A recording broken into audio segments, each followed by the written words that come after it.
The epic Casebook.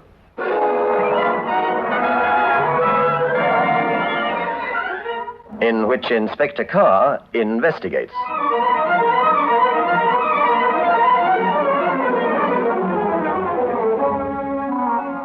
Good evening.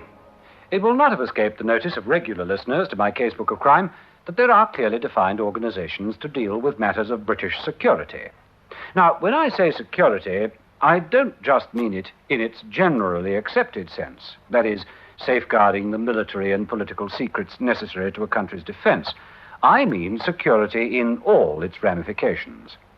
Keeping a country and its people secure from the effects of lawlessness, industrial unrest, economic upheaval.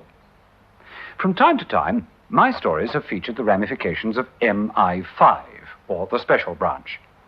Yet, despite opinion to the contrary, any death, where murder is suspected, is handled by the Criminal Investigation Department of a police force, and not by what are commonly known as the Cloak and Dagger Boys, even if the persons concerned are known to be actively engaged in political or diplomatic negotiations of the most confidential nature.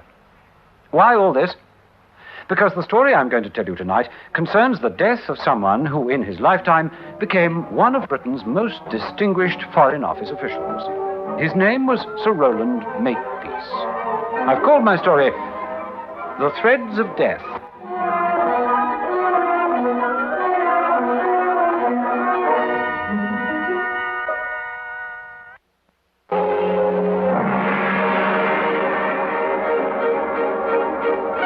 The unusual aspect of Sir Rowland Makepeace's death can be gauged from the way operations brought matters to my notice. Carr? Operations here, Inspector. Oh, who's been murdered this time? Well, sir, we don't know that he has been murdered. He?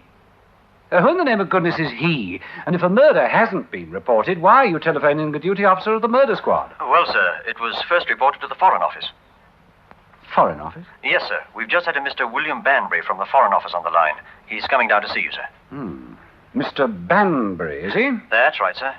Seems as though there's some doubt as to whether the man found dead was murdered or committed suicide. You may have heard of him, sir. His name is Sir Rowland Makepeace. Makepeace? Oh, yes, I've seen his name in the newspapers. How was he killed, do you know? No, sir. Wouldn't give any more information. Oh, well, if he wouldn't, he wouldn't. All we can do is await his arrival.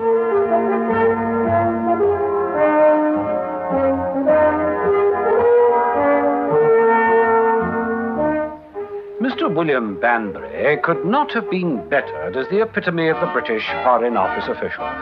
Tall, with a slightly stooping academic air and a deceptively slow manner of speech, he painted a word picture that was succinctly clear in a matter of minutes.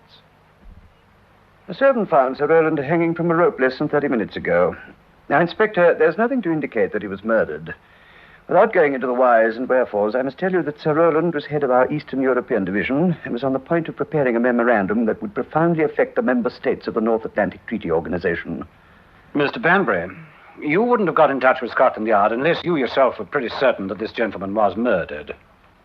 Have you any other reasons for suspecting foul play other than some foreign power wanting to stop him issuing his memorandum? Well, it's not quite as simple as that. Oh? I myself think he was murdered. Assuming it was suicide, we still need your help. I might as well tell you that the servant who found the body is a member of our security organization. Well, how can we be of help if we do decide the gentleman committed suicide? Well, it's now 9:30. It's going to be absolutely impossible to keep Sir Rowland's death a secret. By midday, the papers are going to carry the story. If it's suicide, certain overseas newspapers will play it up tremendously. They'll say that Sir Rowland took his life because he didn't want to be a party to wicked intrigue against the Balkan states. You realize that this memorandum he was preparing was due to be presented to NATO in 10 days' time. It must be murder. Because Sir Rowland Makepeace was not the sort of man to take his own life? Well, frankly, at the moment, I'm not concerned with the dead man's reputation.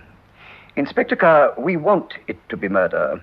If we can demonstrate that Sir Rowland Makepeace forfeited his life, died because of his efforts to reach an understanding with Yugoslavia, we can go to the conference table with the knowledge and show that one of Britain's top Foreign Office officials was murdered by the enemies of Yugoslavia as well as Britain.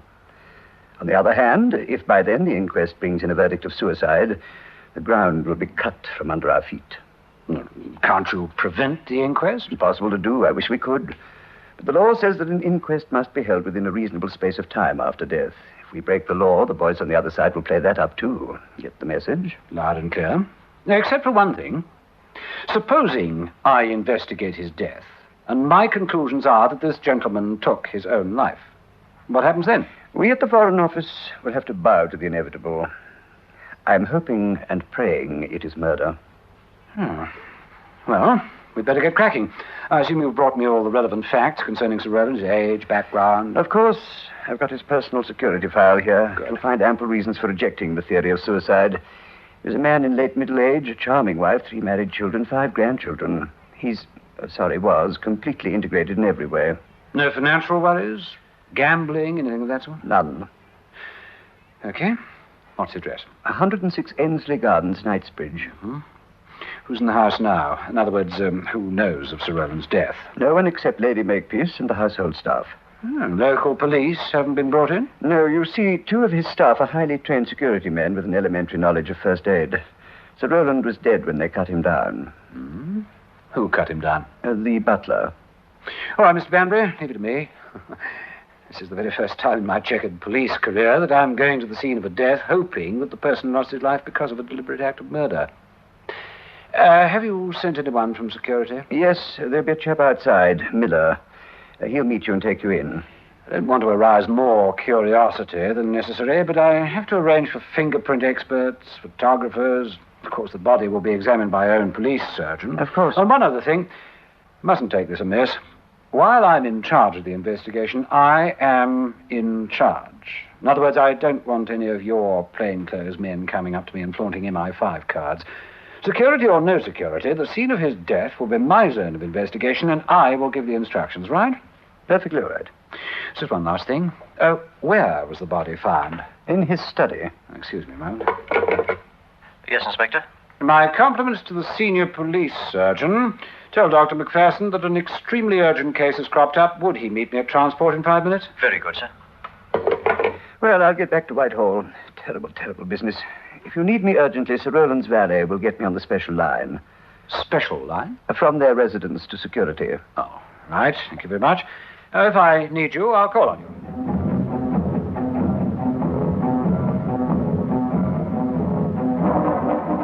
Together with my friend, the senior police surgeon, I set out for Ensley Gardens, giving the worthy doctor all the information vouchsafed by Mr. Banbury. We were met by Banbury's MI5 man, Miller.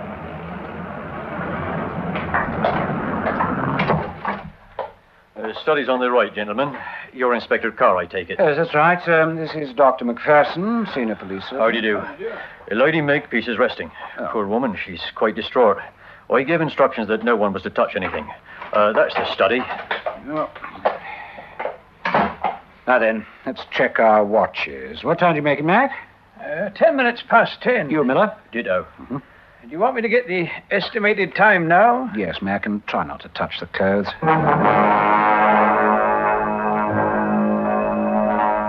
The dead man was lying on a sofa that ran along one side of the study wall.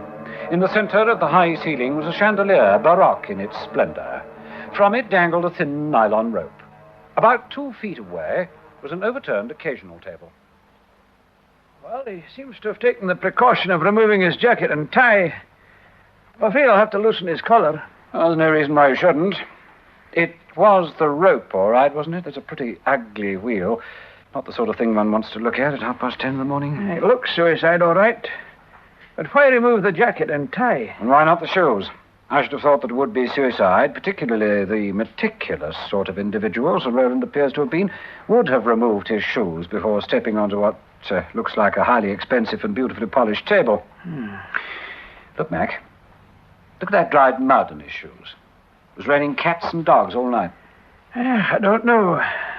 A man so worked up as to be on the point of hanging himself wouldn't worry about spoiling a table. That's not the point. Once a person plans his suicide, which he did if we accept suicide, and goes to the extent of removing his jacket and his tie, it would be almost a reflex action to remove his shoes. Now, it's pretty obvious that when he was cut down, he was placed on that sofa. I can tell you about that. I'm sorry to have kept you waiting. I heard voices and I came down. They should have told me you were here. It's all like something out of an American film, isn't it? I still find it difficult to accept. Are you some of my husband's colleagues? I wish I could have introduced myself under better circumstances, Lady Makepeace. My name is Carr, Inspector Carr, New Scotland Yard. This is Dr. Macpherson, our senior police surgeon. How do you do? How do you do, Lady Makepeace? I suppose you've come for information. Is it for the inquest? Will they say that he took his life while of unsound mind? I don't believe it. Roland was tired, overworked, worried about the NATO conference. Oh, sorry. Is there some way we could talk, Lady Makepeace? Yes, of course. Come through here. I'll leave it to you, Mac. When you're finished, you can take the car and the driver. I'll ring when I'm ready to leave. All right, you are. Perhaps we could talk in the music room. You say your husband was overworked, tired. Was he depressed at all? Sometimes. His was a thankless job, Inspector. So selfish. I keep thinking what the publicity is going to do to my children and my grandchildren at school. Please sit down. Thank you. Well, of course, we shall see to it that there is a minimum of publicity. The thought of an inquest terrifies me. People will be talking about my husband as though... Oh, forgive me. And publicity is inevitable, Lady Makepeace, whenever an inquest is held, but there may not be an inquest. But... Lady Makepeace, it seems to me that there is a strong possibility that your husband did not take his own life. I don't understand. I can't justify it at the moment, but I think your husband was murdered. Oh, how horrible. Then they followed him. Oh, I must have known something like this would happen. Eh? Yes, strange people. You realize, Lady Makepeace, that a man of such importance would have security people following him in order to protect him? Protect him? How protected was he? I knew it. I couldn't accept the thought that Roland killed himself. Even if he was on the verge of a nervous breakdown, he'd never do a thing like that. Do you think he was? I don't know. He used to come home, say he had an uneasy feeling that people were following him. People who didn't belong to security. I see. I'm sorry to have to ask you this, Lady Makepeace. When did you see your husband alive last? Yesterday, about midday. Oh, dear, I've got a feeling I'm deceiving you, Inspector, that I'm not telling you the truth.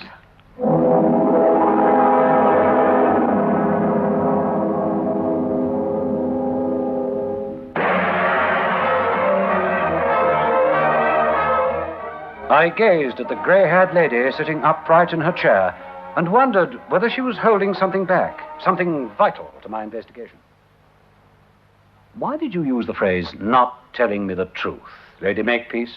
Because I would rather my husband was the victim of a murderer than the humiliating thought that Roland was willing to leave us all just like that. We who loved and respected him so much. It must have been murder. Yet it looked like suicide. Oh, I'll never forget the sight as long as I live. All those shouts from the butler. Good heavens! Lady Makepeace!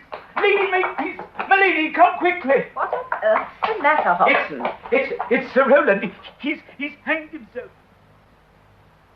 I rushed into the study. Hobson cut the rope. Then I went to my room. I didn't want to lose control in front of the servants. May I suggest, Lady Makepeace, that you go and rest? And thank you for spending so much time with me. I'll go and catch Dr. Macpherson. He's probably still in the study. I'm about through. What a way to end one's life. And they say he was a brilliant diplomat. Did you learn anything? He was murdered, all right, Mac. There's absolutely no reason for this man to have taken his own life. Who knows what prompts a man to commit suicide? For all we know, he might have been selling secrets to a foreign power and was afraid of discovery. Estimated time of death about 2:30. Now, you've been reading too many lurid espionage stories, Mac. Oh, well, I'll make my report to that Foreign Office, Johnny. I am now convinced, Mr. Banbury, that Sir Roland Makepeace was murdered. Good heavens. Terrible thing to say, but I hope you're right. Awful thought to contemplate, but better than the knowledge that he committed suicide. The audacity of it. To kill one of our senior diplomats in his own home.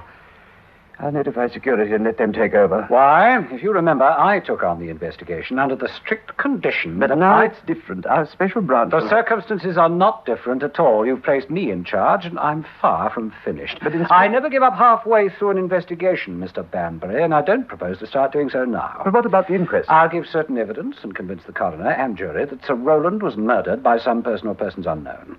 That is, if I don't have my suspects under lock and key before then. You say suspects. That suggests more than one involved. I think so. Now, please don't ask any more questions, Mr. Banbury. At this stage, I'll not be able to provide you with satisfactory answers.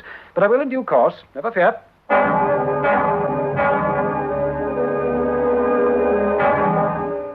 I displayed a hearty optimism I didn't exactly feel, because I didn't want Mr. Banbury to use his secret powers to deprive me of the results of the investigation so far. We removed the body to the police mortuary, and there I voiced my suspicions to Dr. Macpherson. I'm reasonably confident that the suicide was staged. Now, were you able to tell whether Sir Roland was alive when he was strung up, Mac? Oh, he was alive, all right. Otherwise, the blood wouldn't have seeped through. Had he been dead, the heart would have stopped pumping. Mm-hmm. Now, just look at those spots of blood on the man's neck. Yes, I see. But he wasn't conscious, even if he was alive. Still think the suicide was a fake, do you? More than ever.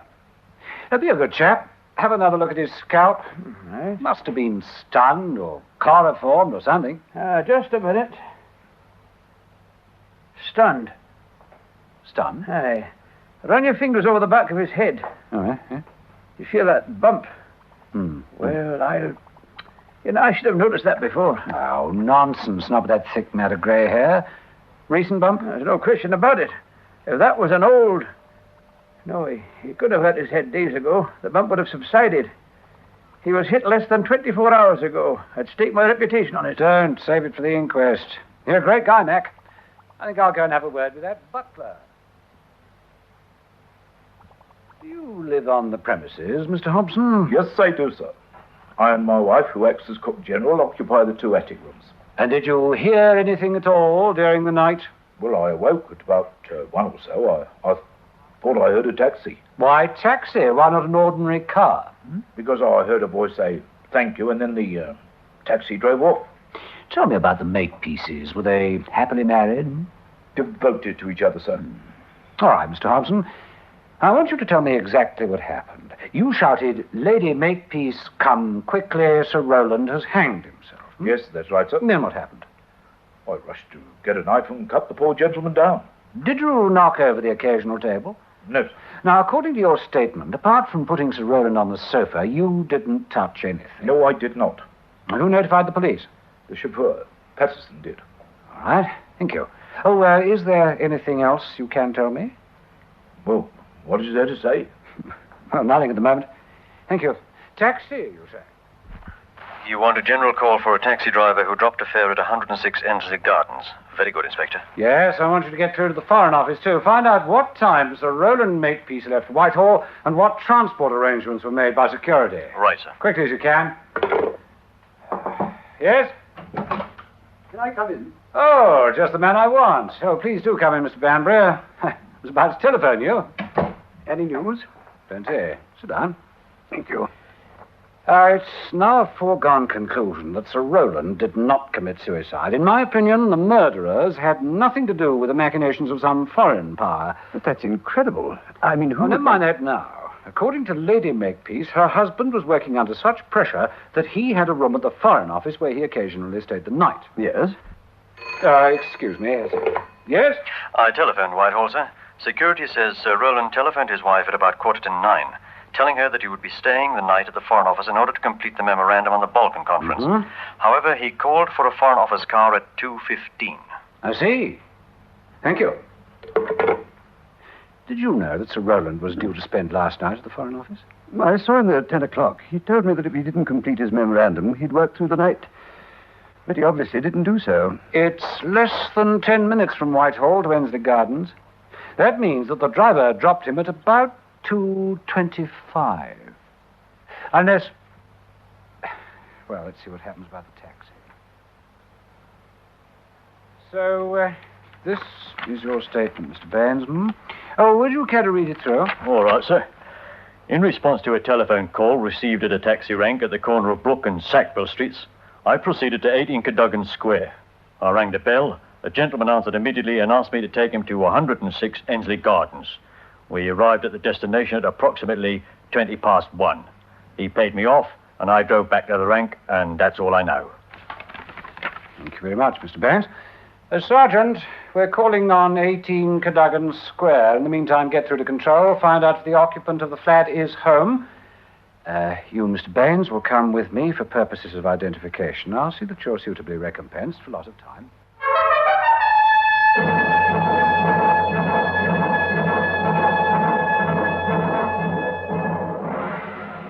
What on earth's all this about? I was just on the point of going to bed. All right, Mr. Baines, was this your fare? That seems, sir. Will somebody please tell Inspector Carr, New Scotland Yard. Here's my warrant card. You took a taxi at 1:20 this morning. You took it to 106 Ensley Gardens. Well, so what? Is that a crime? That's what I'm trying to find out, Mr. Duke. Oh, your name is Duke, isn't it? So it says. Yes, my name is Duke. I don't know what all this is about. Who did you go to see at 106 Ensley Gardens? Well, I think you'd better come with me. There are one or two questions we want to ask you. Oh, on second thoughts, we won't go back to the yard. We'll call on Lady Makepeace.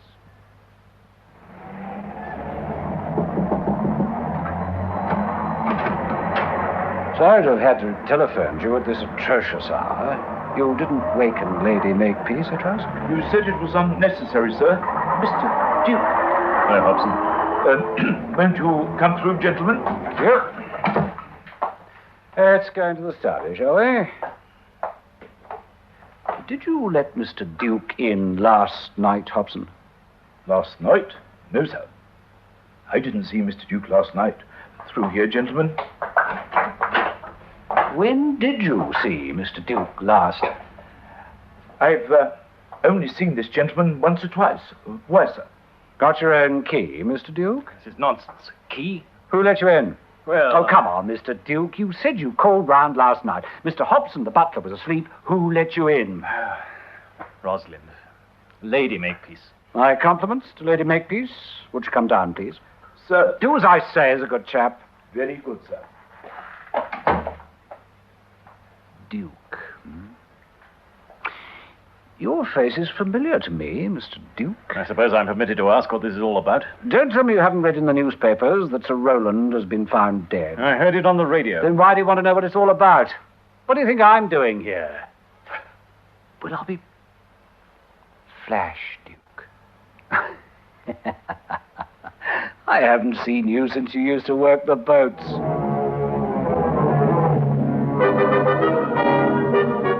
I remembered him all right. Flash Duke. Started off in life as a professional dancing partner for the transatlantic shipping line. Took to card shopping, gambling, confidence trickery. Now, it's all beginning to fall into a pattern, particularly when Lady Rosalind arrived. I resent being dragged from my bed, Inspector. Mr. Duke tells me that he paid you a call at 1:20 last night. Rosalind, the taxi driver... I might have known. You contemptible little gutter snipe. The first sign of danger and you confess everything. Ah, shut up, you idiot.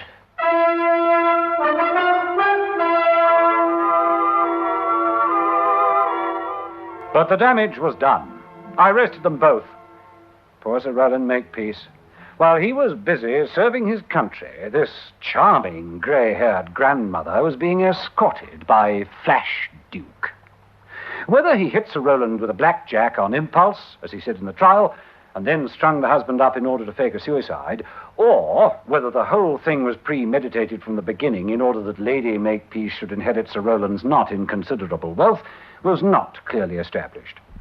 Both paid the penalty for the crime, but what was the clue that convinced me it was murder and not suicide?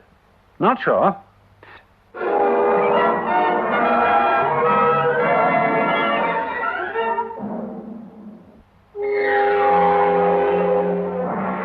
Well, listeners, what was the clue? If you remember, Dr. Macpherson and I looked at the shoes. Look at the mud on the shoes. Rained cats and dogs all night. Yet the overturned occasional table was as clean as a new pin. Got it now? Of course, what really happened was that the poor husband arrived back, Duke coshed him, tied one end of the rope to the bracket of the chandelier and the other round the neck of the unfortunate Foreign Office official who was strangled to death. The moral of the story, ladies, if you decide to string your husband along, that's your business. When you string him up, that's ours. Good night.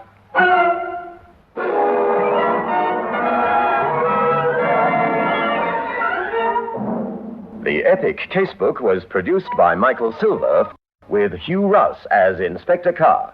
Listen again next Thursday night at 9:30 to another exciting story from our epic Casebook.